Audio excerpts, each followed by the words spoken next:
Отбасыңыздағы жағдай ажырасуға дейін жетсе, еш уақытта бір-біріңізді балаға жамандамаңыздар.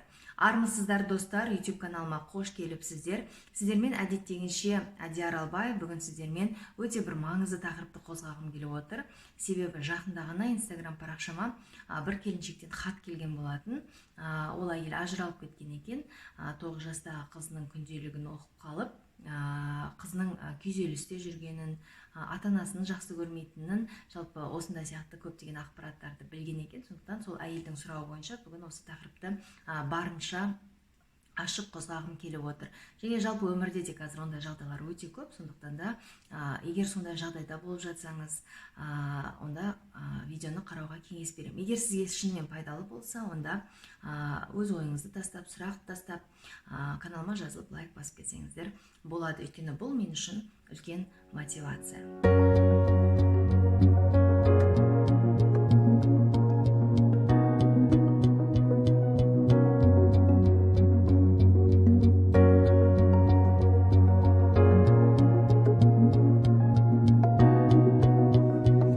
Ажырасу, бұл өмірдегі үлкен өзгеріс. Әр адам үшін, тіпті баланы алмасақ та, әйелдің өзіне де, ер азаматтың өзіне де бұл үлкен стресс. Сол себептен де ең әуелі балаға көмектесер алдында ата-ана өздері бір-бірімен жұмыс жасау керек сияқты, өзімен бірге жұмыс жасау керек, әсіресе ем үзулі ана болса. Сол себептен де бұл әйелдің ішіндегі состояние дейміз ғой, жағдай, бұл балаға өте қатты әсер етеді. Әсіресе 7 жасқа дейін. Өйткені 7 жасқа дейін әйел мен баланың кіндік байланысы өте мықты болады. Бұл жерде енді балаға қатысты айтатын болсақ, барлығы жасқа байланысты. Егер бала жаңадан туылса, немесе 1 жаста, 2 жасқа дейін, бала көбінесе не болып жатқанын, кімнің қайда кетіп жатқанын ол түсіне қоймайды. Бірақ та егер анасының ішкі состояниесі нашар болса, әрине бұл жағдайда нашар болады. Кейде сүт жоқ болып қалуы мүмкін, әрине баланың да бір мазасыз болуы әлде қатты байқалады.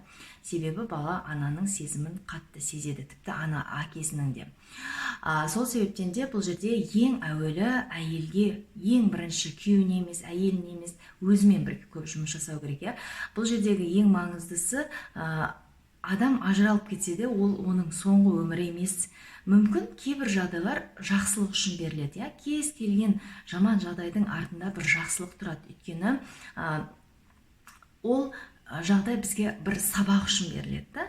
Яғни мүмкін осы жолдасыңыз арқылы, немесе осы әйеліңіз арқылы адам бір нәрсені түсінді және өмірлік бір мықты сабақ алды, және келесі жолы ол дұрыс қадаммен барады бұл жолға.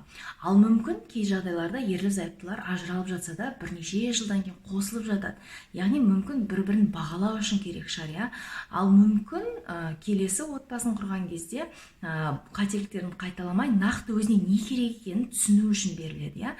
Сондықтан да бұны бір соңғы өмір, соңғы депрессия немесе соңғы бір жамандық деп қабылдамаңыз. Әрине жақсылықтар көп болсын деп тілеймін, бірақ та кез келген қиындықтың артында бір мықты жауапкершілік, бір мықты білім жатады.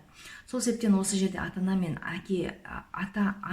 яғни әйел мен еркек осы жерде бір-бірін түсініп, ақыр соңында достасып, дос болып қалатын болса, бұл балаларға қай жаста болса да әлде қайда оны ол тараптан өту әлде қайда оңай болады. Этап дейміз ғой.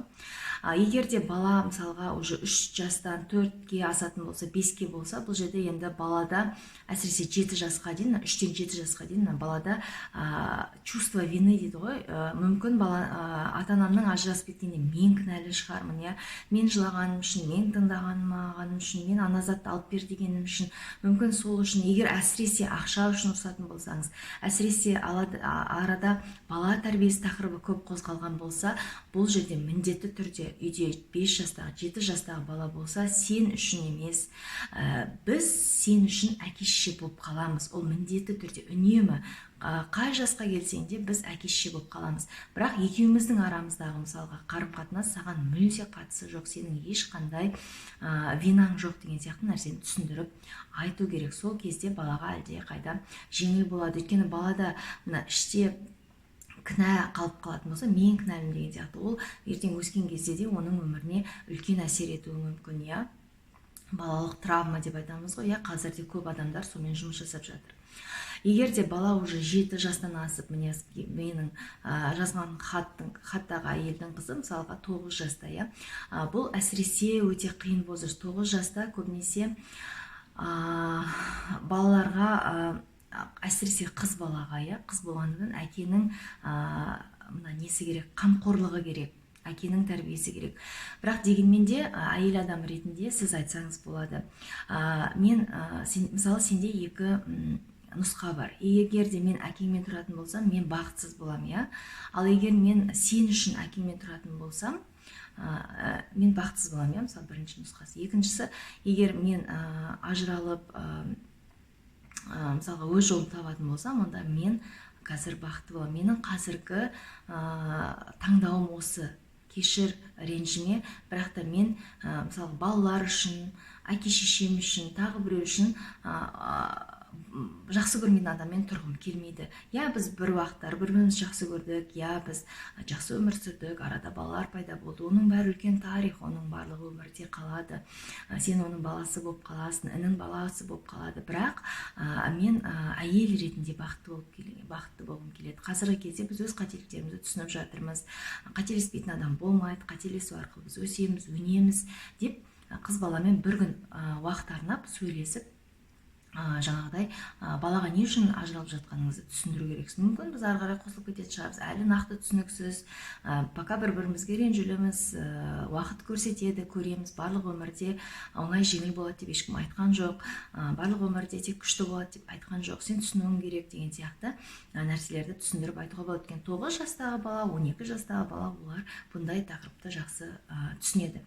Бірақ бала қай жаста болса да, 17-те болса да, 25-те болса да, 2-де болса да, еш уақытта бір-бірлеріңізді жамандамауға тырысыңыздар. Өйткені, иә, әрине, ол былай айта салу оңай, бірақ ызалы болып тұрған кезде, әсіресе әке-шешемізге, тума-туыстарға, өзімізді қорғау мақсатында, адамдар өзін қорғау мақсатында басқа біреуге кінәні арта салу оңай да. Өмірдегі ең үлкен проблема бұл тек ажырасуда ғана кездеспейді, жалпы кез келген ситуацияда, жұмыста да, жалпы ата-ана арасында да бір түсініспеушіліктер болып жатқан кезде, ол ұйыстыды, ол бүйтті, мынау сөйтті, бүйтті деген нәрсені айту оңайда, бірақ өзіміздің қателігімізді табу қиын. Өйткені кез келген жағдайда екі тарап та кінәлі болады, бір тарап кінәлі болмайды.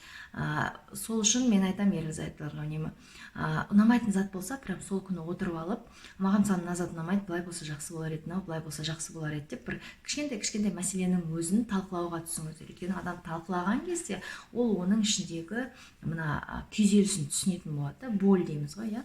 Ал егер сіздер сөйлеспесеңіздер, іште шыдап жүре берсеңіздер, бір күні атыласыздар. Ұрыс керіс болғаннан адамдар әрине көбінесе ажыралып жатады, иә. Бірақ бұл жерде ең маңызды түсінетін нәрсе кінәні өзімізден де мойындау, иә. Яғни бұл жерде өзімізді жаман деп мүлде басып тастау да дұрыс емес. Тек қана сол қателікпен жұмыс істеу үшін, мысалға, әйел адамнан қандай қате болуы мүмкін? Әйел адам тұрмыс құрар алдында, мысалға, мен мындай, мен күштімін деп, өзім күшті презентация жасау мүмкін да, келін ретінде. Бірақ уже отбасы болған кезде ол жұмыс істегісі келіп кетеді, келін болғысы келмей, үйде отырғысы келмей, адамдармен араласып жұмыс істеп, құрбылармен андасында кездесіп деген сияқты нәрселер кездесуі мүмкін. Енді ол сіз қазақи отбасыға түссеңіз, сондай жағдайлар көбінесе түсінбей жатады адамдар. Сол себептен әйел адам кейін өзіне соны түсінгеннен кейін ажырасқысы келіп, жаңағы жеке дара тұлға болғысы келіп, өскісі келеді, иә. Сол себептен менің тұрмыс құрар алдында нені ескеру керек деген видеомды қарасаңыздар болады. Ол описанияда да бар, қазір мына жерге де қосып қарап көрсеңіздер болады. Яғни осындай бір жағдайлардан ажырасулар пайда болады, және оның арасында балаларға ең қиыны балаларға болып жатады. Сол себептен ең маңыздысы менің ойымша, маман ретінде айтатын болсам, ол балаға қалай болғанда да адам ең әуелі өзін бақытты қылу керек. Егер мен мысалы әйел ретінде немесе ер азамат ретінде бақытсыз болсам, мен сендерді бақытты ете алмаймын. Мен әйел адам ретінде ол кісімен бақытты бола алмасам, яғни мен сені де бақытты қыла алмаймын, жаңағы әкеңді де бақытты қыла алмаймын, ата анамызды да, емін ешкім бақытты қыла алмаймын. Сол себептен де дәл қазір мен осындай шешімге келдім, себебі маған өмірімді түсіну керек. Мен өзімді түсінуім керек. Осыдан кейін мүмкін бір сабақ алғаннан кейін, бір нәрсені түсінгеннен кейін, мен саған тағы да бір өзімнің ішкі жан дүниемді ашып түсіндіріп берермін деген нәрселерді түсіндіріп айтуға болады. Иә, әке шешені жамандамау туралы айттық, сонымен қатар өзіміздің ішкі жан дүниемізді түсіндіру туралы айттық. Сонымен қатар біз міндетті түрде араласамыз. Мысалға енді кейбір жағдайларда болады, мүлде араласпай кететін отбасылар болады. Дегенмен де егер сіз келесі отбасында, екінші рет тұрмыс құрып, немесе екінші рет үйленгіңіз келсе, онда желательно сол бірінші отбасыңызбен достасу, бір-біріңізді кешіру. Өйткені адамның ішінде ыза көп болған кезде, адам егер бірінші отбасынан бір сабақ алмай шығатын болса, онда оған сол жағдай кездесе береді. Не үшін ажырастыңыз? Сол жағдай басқа жағынан кездесе береді. Күйеуіңіздің, әйеліңіздің түрі басқаша болуы мүмкін, отбасы басқаша болуы мүмкін, мамандығы басқаша болуы мүмкін, бірақ түбінде сол проблема басқа жағынан шыға береді.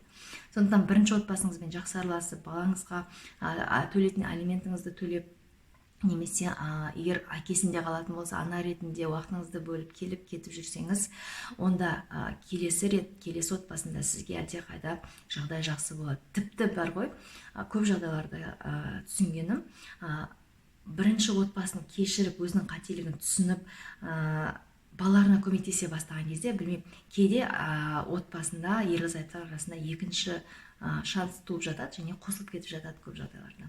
Сондықтан да мүмкін жай ғана іштеріңізде эго бар шығар, жай ғана қазір бір келеңсіз жағдайлар бар шығар, мүмкін бір-бірлеріңізді тәрбиелеп жатқан шығарсыздар. Дегенмен де қандай жағдай болмаса да, әрдайым сабырлыққа, ақылға салсаңыздар, үлкен-үлкен жетістіктерге жетуге болады деп ойлаймын. Және арада бала да қиналмай, балалар да бақытты өмір сүреді. Қай жағдай болмасын, бала бақытты болады. Қай жағдай болмасын, сіз де бақытты боласыз. Ең әуелі бұл не үшін сізге керек екенін түсінсеңіз болды.